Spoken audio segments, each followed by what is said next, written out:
Hello everyone, आप सभी का इस वीडियो लेक्चर में मोस्ट वेलकम। लास्ट वीडियो में हमने बताया था आपको मॉसफेट क्या है, कितने टाइप्स हैं और कंस्ट्रक्शन के बारे में बताया था और एक ओवरव्यू दिया गया था कि आखिर मॉसफेट को हम कैसे समझें। उसी टॉपिक को कंटिन्यूअस करते हुए अब हम यहां पर स्टेप बाय स्टेप ये बताना चाहेंगे कि मॉसफेट डी टाइप क्या है, D for depletion, E type क्या है, enhance mode, enhance type and depletion type के अंदर एन चैनल और पी चैनल के बारे में बताया गया था। तो आज हम सबसे पहले डी मॉसफेट के बारे में एन चैनल पी चैनल का construction, working step by step समझते हुए उनके ड्रेन कैरेक्टरिस्टिक्स और ट्रांसफर कैरेक्टरिस्टिक्स के बारे में यहां डिस्कस करेंगे, एनालाइज करेंगे एंड देन एक्सप्लेन करेंगे। तो आइए आपको समझते हैं what is the MOSFET. I have already told MOSFET is the two types, D MOSFET N channel P channel, E MOSFET N channel P channel. So first of all we will discuss about D MOSFET only. In this video lecture we will explain N channel and then N channel characteristics known as transfer characteristics and drain characteristics. Okay, so first of all we are interested in N channel D MOSFET, depletion MOSFET। तो आइए इसको बड़े आसानी से समझने की कोशिश करते हैं। यहां पर ये आपका पी टाइप का लिया गया है सबस्ट्रेट,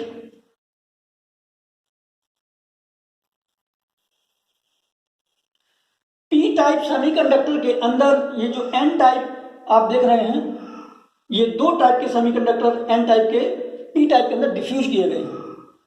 यहां पर आप तीन टर्मिनल्स को आसानी से देख सकते हैं, S for source, G for gate and D for drain. Okay, अब हम यहां पर क्या काम करते हैं कि ये जो आपके मेटालिक कॉन्टैक्ट्स हैं, इन मेटालिक कॉन्टैक्ट्स की सहायता से ये जो आपके टर्मिनल सोर्स, गेट और ड्रेन जो आप देख रहे हैं, इस सोर्स को हम शॉर्ट करते हैं इस पी टाइप के टर्मिनल से।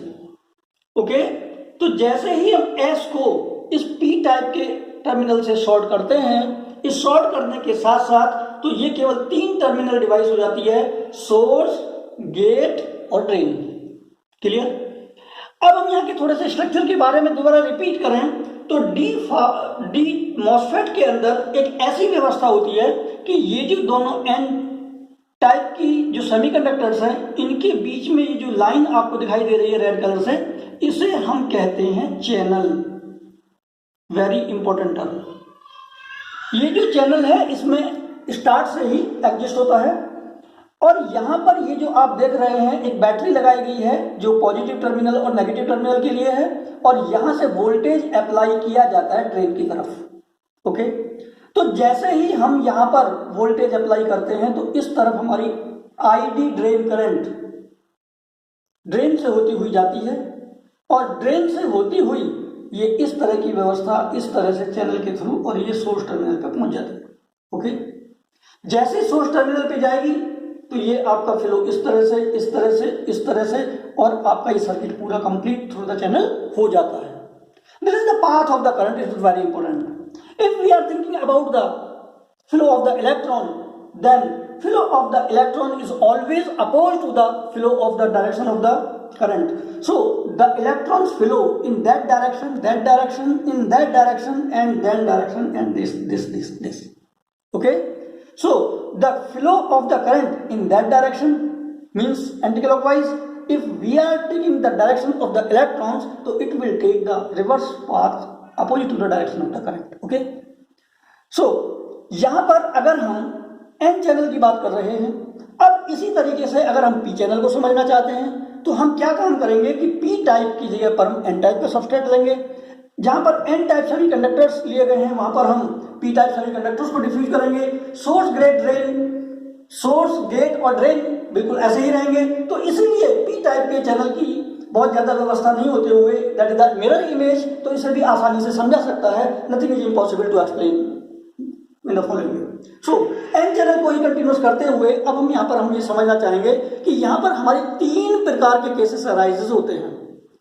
Gate to source voltage is known as VGS। Okay, तो VGS आपका नेगेटिव हो सकता है, जीरो हो सकता है, पॉजिटिव हो सकता है। तो इन तीनों केसेस के बीच में पोजीशन ऑफ करंट की वैल्यूज क्या क्या रहेंगी, क्या क्या मैकेनिज्म होंगी। Very interesting phenomena, if you take some interest so then you will enjoy it, it is definitely okay. So we have to explain first of all case 1 at VGS is equal to 0. What is VGS? Gate to source voltage 0 volt. अगर हम VGS is equal to 0 volt की बात कर रहे हैं तो आपको समझ लेना चाहिए कि सोर्स और इसको हमने शॉर्ट कर दिया और इसे हमने 0 वोल्ट दे दिया। क्लियर? 0 वोल्ट देने के बाद में हम यहाँ पर देखते हैं जो हमारा गेट है जिसका करंट अगर फ्लो होती है suppose to be that is known as IG. So IG will become 0. Why IG will become 0? The reason is that because gate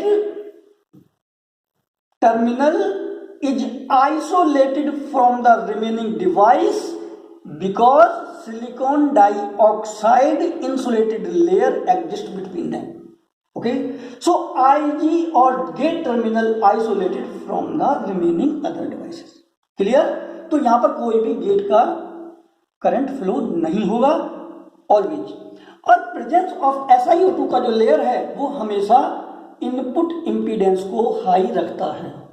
input impedance का हाई होना केवल सिलिकॉन ऑक्साइड के एग्जिस्टेंस पर निर्भर करता है। अब अगर हम VDS वोल्टेज की बात करें तो यहां पर जैसे ही वोल्टेज है आपका ग्रेटर देन 0 है तो यहां से वोल्टेज अप्लाई होता हुआ ड्रेन पर आएगा। तो यहां पर आपका वोल्टेज कौन सा आया? Positive voltage. ओके, जैसे ही यहां पर पॉजिटिव वोल्टेज आता है तो वो इस पी चैनल की सबस्ट्रेट की इंप्योरिटीज में से माइनॉरिटी कैरियर को क्या करेगा? अट्रैक्ट करेगा। जैसे ही माइनॉरिटी कैरियर्स इलेक्ट्रॉन्स को अट्रैक्ट करेगा तो यहां पर नंबर ऑफ इलेक्ट्रॉन्स फिल हो जाएंगे चैनल में और चैनल के थ्रू जो आपका करंट फ्लो होगा this path and come to the source. So in this way we can say easily that VDS greater than 0, VGS 0 volt and IG is equal to 0. So it will explain very well. अब हम दूसरे case की बात करते हैं VGS less than 0. Okay, तो now अब हम यहां पर हम क्या काम करते हैं कि यहां पर केस 2 को समझने के लिए गेट को हम लेंगे नेगेटिव टर्मिनल पे, ओके, और सोर्स को हम लेंगे पॉजिटिव टर्मिनल पर। तो जैसे ही पॉजिटिव टर्मिनल इधर से जाएगा तो यहाँ पर पॉजिटिव टर्मिनल की जो इंप्योरिटीज है, पॉजिटिव टर्मिनल पर जो आपकी पी टाइप की इंप्योरिटीज है, सेमीकंडक्टर्स है जिसे सबस्ट्रेट कहा गया है, तो ये पॉजिटिव पी टाइप को रिपेल करेगा और इलेक्ट्रॉन्स को सक करेगा।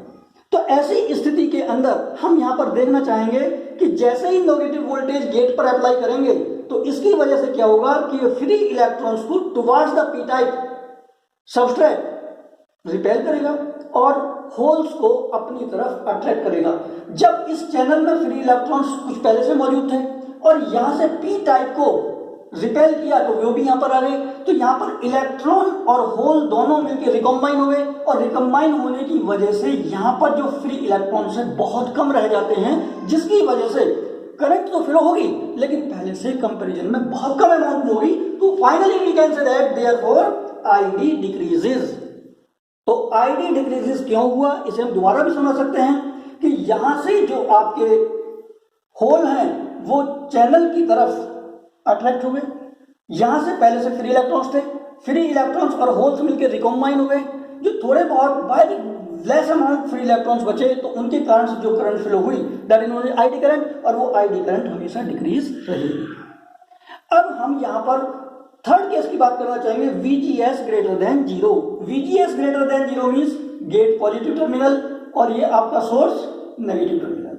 ओके, तो जैसे ही नेगेटिव टर्मिनल पर यहां पर फ्री इलेक्ट्रॉन्स थे तो ये जो नेगेटिव इलेक्ट्रॉन्स हैं ये यहां पर रहने वाले फ्री इलेक्ट्रॉन को क्या करेगा? रिपेल।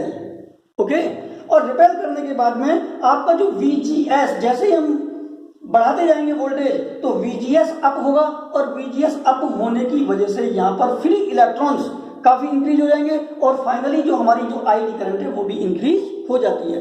तो यहाँ पर अगर हम देखें VGS greater than 0, it means we have increasing the gate to source voltage, then finally ID drain current will become increase. Okay, तो इस डायरेक्शन में जो हमें नेचर प्राप्त हुआ डी मॉसफेट का, इसे कहते हैं एक्स एज ई मोड। तो इसे हम फॉलोइंग फिगर की सहायता से समझ सकते हैं।